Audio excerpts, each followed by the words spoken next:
زبر داشته نینوا میره لشکر حسین. اور جو حسد کرنے والے لوگ ہیں، جو حسد کرنا چاہتے ہیں عوام الناس میں سے، وہ ان سے حسد کرتے رہے تو کریں، اس لیے کہ ہمیں جو عطا کرنا تھا سو ہم نے کر دیا. تو یہ سمجھ میں آ رہا ہے کہ اللہ نے آل عمران کو سنگل آؤٹ کیا ہے فرام ایوری ون ایلس. اور اللہ یہ کہتا ہے کہ اگر ناس یعنی جو کامن لوگ ہیں، جو آرڈینری لوگ ہیں، اگر وہ ان سے حسد کرنا چاہتے ہیں تو کیا کریں، لیکن ہم نے جو عطا کر دیا سو کر دیا. اپنے فضل سے ہم نے جو دے دیا سو دے دیا. وہ کیا ہے؟ کتاب ہے یعنی قرآن مجید ہے، حکمت ہے the character, the misdaq or the equal or the visual tangible representation of whatever the Quran wants. ٹھیک ہے.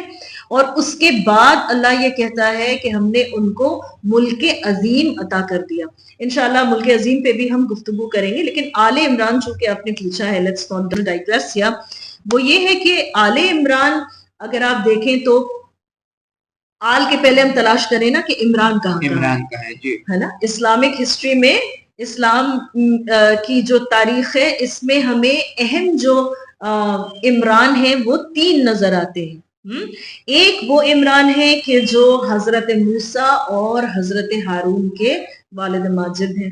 ایک وہ عمران ہے کہ جو جناب مریم کے والد ہیں، اور ایک وہ عمران ہے کہ جو جناب ابو طالب ہیں، کیونکہ جناب ابو طالب کا لقب، ان کی کنیت ابو طالب ہے، the father of طالب, the first son that he had, اور ان کا اصل نام عمران ہے. اب یہ دیکھیے کہ اللہ نے نہ صرف یہ کہ آل عمران کو مینشن کیا قرآن مجید میں، بلکہ اتنے عجیب انداز سے یہ کہتا ہے کہ اگر دنیا جلنا چاہتی ہے تو جلتی رہے، اگر عوام الناس کی یہ قسمت ہے کہ وہ ان سے حسد کرے تو کرتے رہے. تو ہم نے جنہیں عطا کر دیا سو کر دیا. عوام الناس آر ناٹ کانسٹنٹ، لیکن عطا کانسٹنٹ ہے. یاد رکھیے عوام الناس آتے رہیں گے اور جاتے رہیں گے، اللہ کا دیا ہوا ملک عظیم قائم رہے گا، ہے نا، کیونکہ اللہ نے جیسے دیا ویسے ہی قائم رہے گا.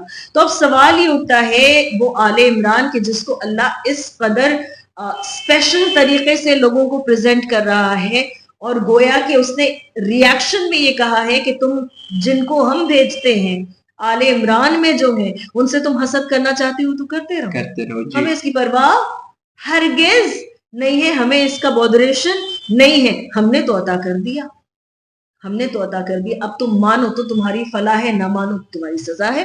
سیدھی سی بات ہے. تو آل عمران اب دیکھیے کہ جناب مریم کے جو والد ہیں عمران، آپ کو پتا ہے جناب مریم کا ایک بیٹا اللہ نے نبی بنا کر بھیجا کہ جو جناب عیسیٰ ہیں، چوتھے آسمان پر زندہ ہیں اور گواہ بھی ہیں، شاہد بھی ہیں. اور جب آئیں گے تو اس وقت آئیں گے کہ جب مہدی برحق اجل اللہ تعالیٰ فرجہ شریف کا ظہور ہوگا. اور اللہم صلی علی محمد وآل محمد وعجل فرجہ. تو لیکن آپ کو معلوم ہے کہ حضرت عیسیٰ کی کوئی اولاد نہیں ہے، تو ظاہر ہے کہ آل عمران ان سے مراد نہیں ہے. اور اگر وہ آل عمران کے جو حضرت موسیٰ کی نسل سے چلے، اگر ہم ان کو کاؤنٹ کریں، because there are people in the Jewish community and religion all over the world جو یہ کلیم کرتے ہیں کہ ہم ان کے خاندان سے تعلق رکھتے ہیں، تو ان لوگوں کے بارے میں کیا اللہ نے سورہ آل عمران اتارا ہے یا ان کے بارے میں کہا ہے کہ ہم نے انہیں جو عطا کر دیا اپنے فضل و کرم سے؟ نہیں، اس لیے کہ ان کا فیت تو وہ فیت ہی نہیں ہے کہ جس کے بارے میں قرآن کچھ کہتا ہے نا. انہوں نے تو دشمنی بنا رکھی ہے نبی سے اور جو نبی کے وسیعین ہیں ان سے. تو ظاہر سی بات ہے کہ ان کی تعریف اللہ یہاں نہیں کر رہا. تو پھر بالآخر عقل یہ گواہی دیتی ہے کہ ایک ہی عمران ہے کہ جس کی آل کے بارے میں اللہ نے یہ کہا کہ ہم نے تمہیں کتاب بھی دے دی اور ہم نے تمہیں حکمت بھی دے دی اور ہم نے تمہیں ملک عظیم بھی دے دیا. تو یہ آل عمران اولاد جناب ابو طالب علیہ السلام ہے. ہمارا اگلا سوال یہ ہے کہ آل یاسین کون ہے؟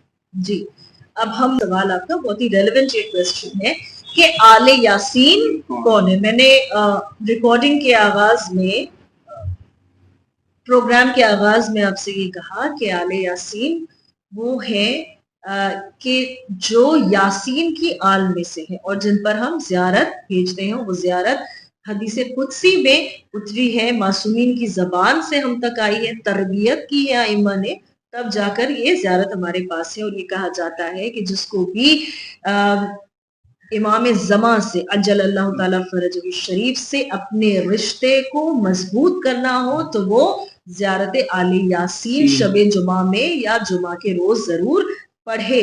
اور اس کی بڑی تاکیدیں ہیں کہ کم از کم زندگی میں ایک مرتبہ انسان ضرور اس زیارت کو پڑھے۔ تو اتنے فوائد کیوں ہیں؟ اس لیے کہ اللہ نے آل یاسین کو نا، یہ سنگلنگ آؤٹ، آل عمران اور پھر آل یاسین، اللہ یہ کہنا چاہتا ہے کہ رسول کی آل یاسین کون ہے؟ حضرت محمد مصطفیٰ صلی اللہ علیہ وآلہ وسلم، کہ جس کو اللہ نے پکار کر کہا کہ ہم نے تمہارا انتخاب کیا ہے، ہم نے تمہارا استفا کیا ہے، we have chosen you, we have anointed you, we have selected you, you are the focus and the center of all my love and attention. کون ہو تم؟ یاسین ہو تم۔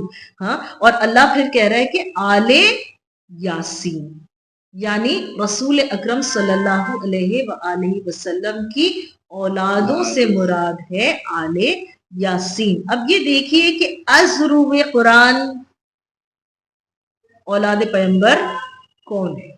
آپ کو معلوم ہے کہ اللہ نے جب رسول اکرم کو اولاد دی تو مکہ میں رسول اکرم کے 4 بیٹے تھے، جی 4 بیٹوں سے اللہ نے نوازا، and they all died in their infancy. سب کی جو رحلت ہے ان کے بچپن میں ہو گئی، اور